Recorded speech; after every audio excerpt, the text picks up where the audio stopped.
business do you manage po and how long have you been operating it? I-elaborate nyo lang po yung business type niyo. Fintech business, tapos siguro mga 5 years na natin. Okay po. So, within this business po, do you currently use any type of technology tools in your business? And if so, what role does it play for your business? Do you currently use any type of technology or tools po in your business? And if so, what role does it play in your business? Aside from computers po, It makes things accessible and easier. Yung dating ilang oras ngayon, ilang minuto lang. May ano po yung like ginagamit yung digital platform sa Marami, halos lahat. Social media and everything.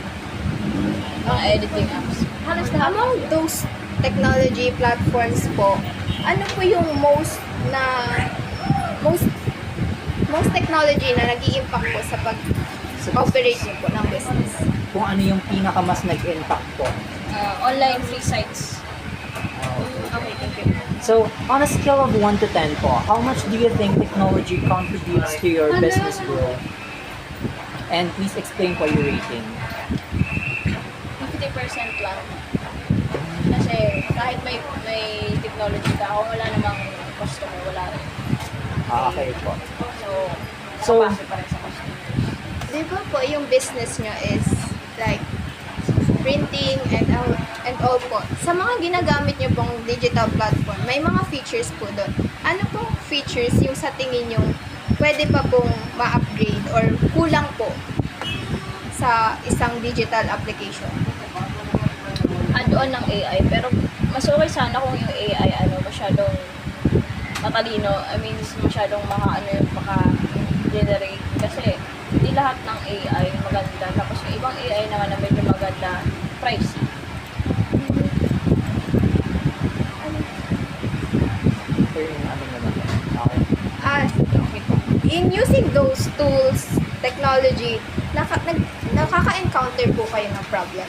And ano po yung problem na yun? Pag walang internet. Kaya pag walang kuryente. Kasi kahit pa sabihin natin na nagwa-wifi ka, kung yung wifi mo plan lang, then sometime baka mauubusan yan. Second, hindi naman natin hawak yung kuryente. Eh di kapag nawala ng kuryente, hindi siya nagamit. Yung pag-gamit.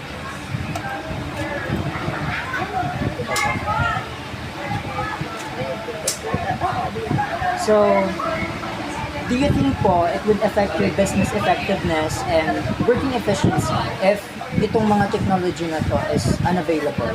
Yes, 100%. 100%. Since ito Since po yung main printing business, nito. main yan. Yes po. So pag wala siya, talagang wala. Di ba propose kami? Would you recommend po the tools and technologies you use to other entrepreneurs? Yung AI, pero use it wisely. Hindi naman yung tipong half AI generated, grabe naman ang essay. Make it count na lang kapag gagawa ka ng lalo na yung mga skills. Hindi naman lahat ng skills tinuturo sa school. Yun lang. Okay.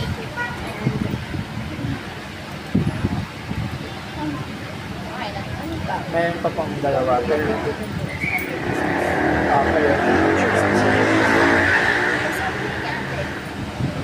so, for our last question po, what advice would you give to aspiring entrepreneurs about adopting technology for business?